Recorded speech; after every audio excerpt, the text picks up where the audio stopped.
Okay, quarter 3, week 3, day 4. Find the quotient, which means we are doing division. All right, so we have 15 divided into the dividend of 7,080. Okay, I'm going to put some zeros. All right, how many times does 15 go into 7? It doesn't. How many times does 15 go into 70? Well, we can go in 4 times, and without going over. 15 times 4, well, 15 times 2 is 30, so 15 times 4 is 60. Subtract that.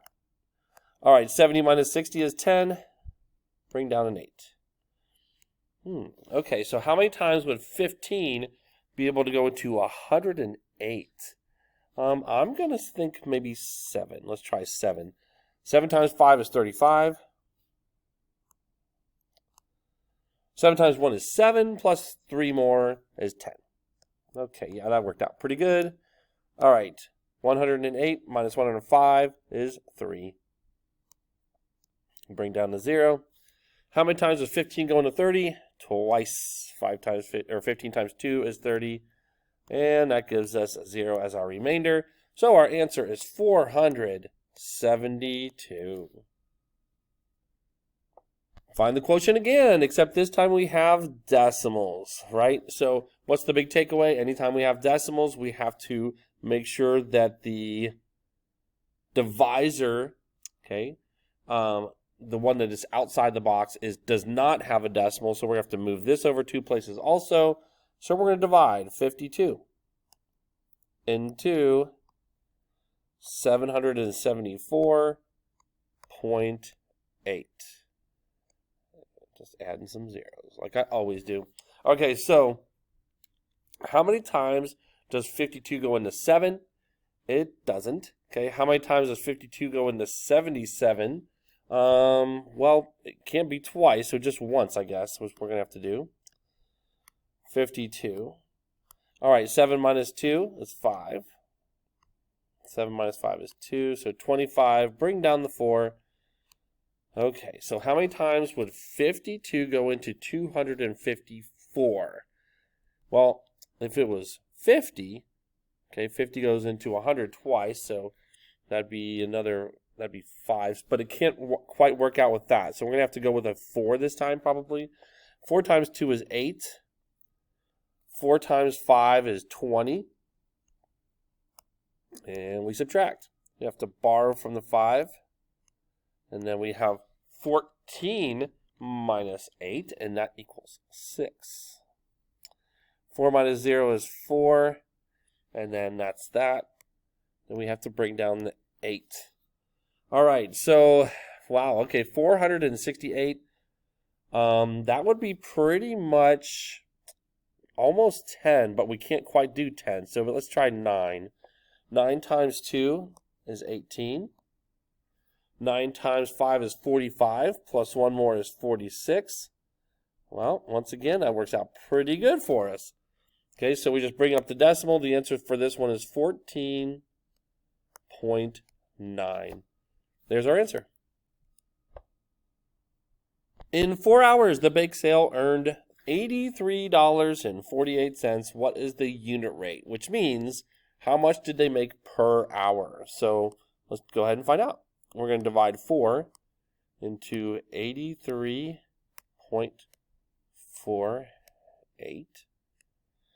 All right. 4 goes into 8 twice, so that's 8. And bring down to 3. 8 minus 8 is 0, so we just have a 3. 4 doesn't go into 3, so there's 4. Bring that down. All right, how many times does 4 go into 34? Probably, let's see, 8 times. 8 times 4 is 32. All right, subtract that. 4 minus 2 is 2. Bring down the 8. How many times does 4 go into 28? 28 divided by 4 is 7. 7 times 4 is 28. And there we go.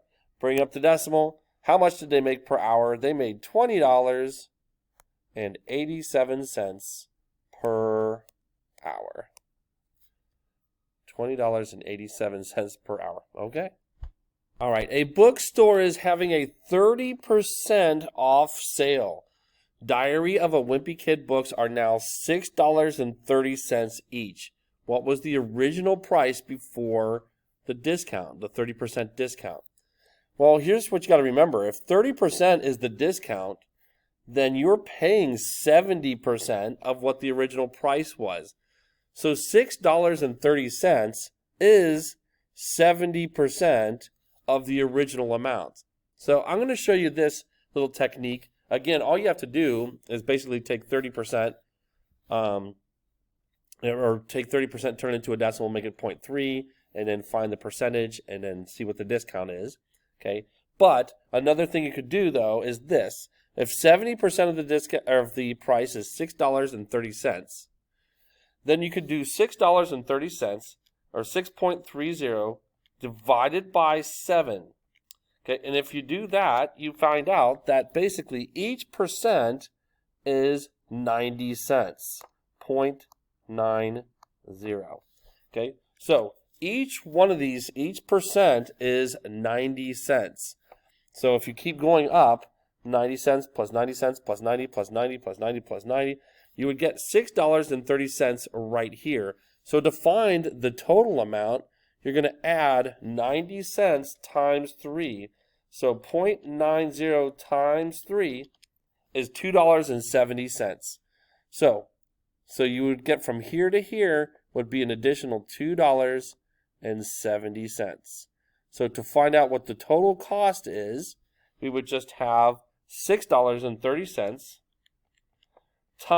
plus $2.70, which means it was originally $9.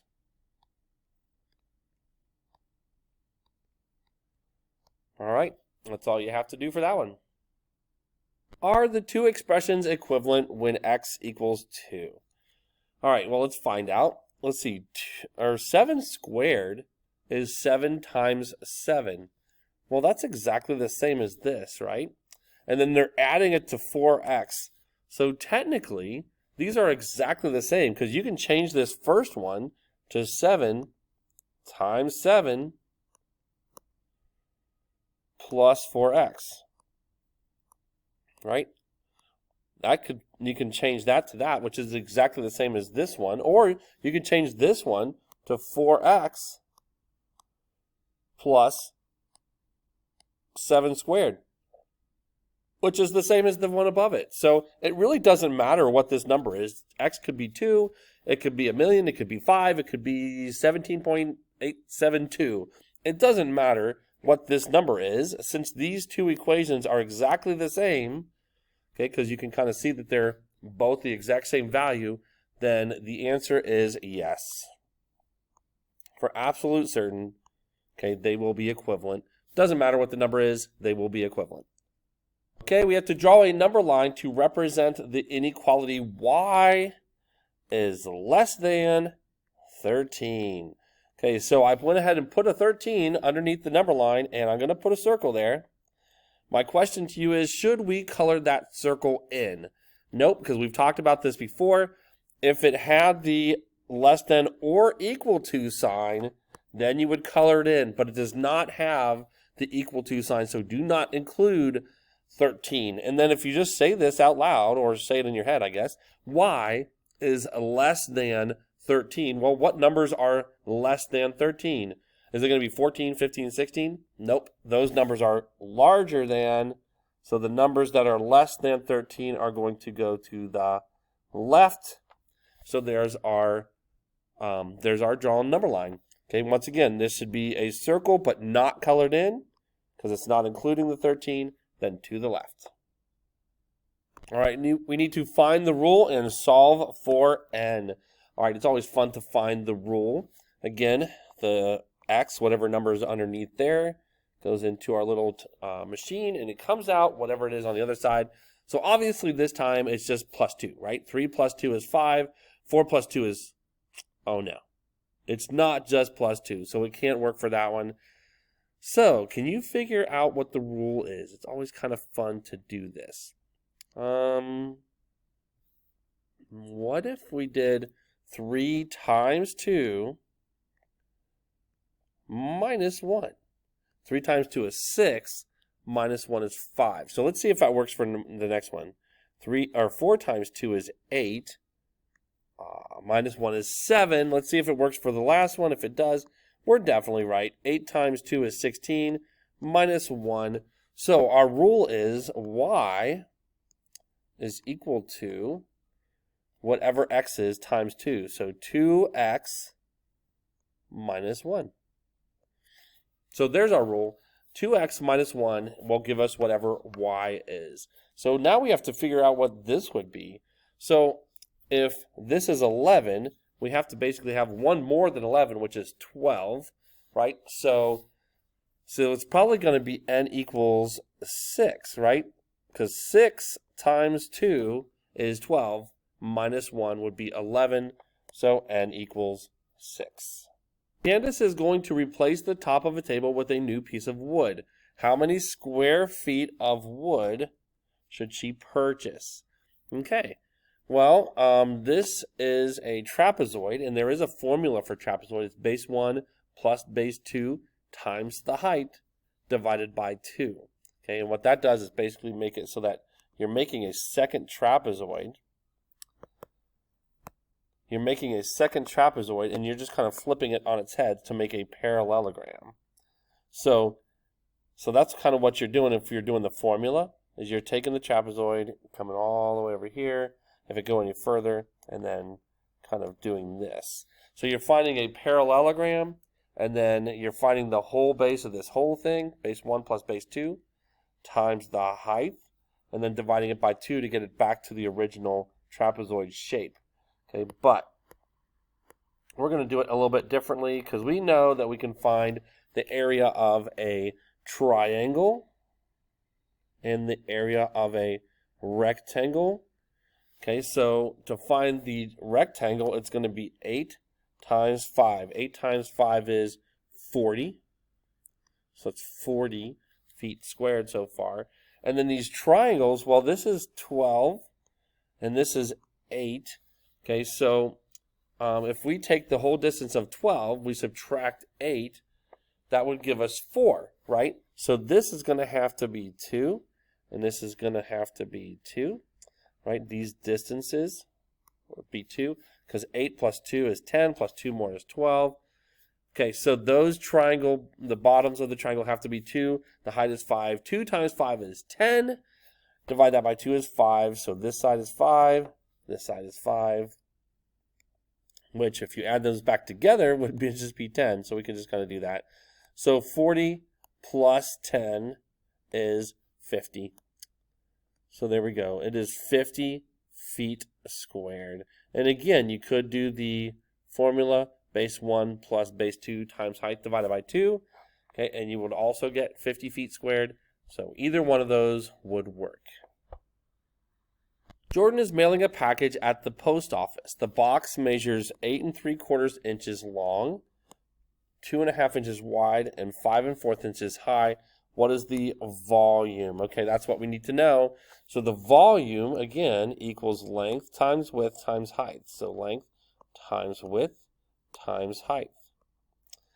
All right, so we're going to have to change these probably into improper fractions so that we can multiply them across. So let's go ahead and do that. Okay, so 8 times 4 is 32, plus 3 more is 35, right? So we're going to have 35 over 4. Okay, so we took care of this one. Okay, let's do 2 1/2. 2 times 2 is 4, plus 1 more is 5. So we're going to have 5 over 2. And then 5 times 4 is 20, plus 1 more is 21. So we have 21 over 4. So we're going to have to multiply these across. Okay, so we end up with this, 3,675 over 32. 32 goes into 3,675 114 times, which gives us this number, which is a difference of 27. So we have 27 over 32.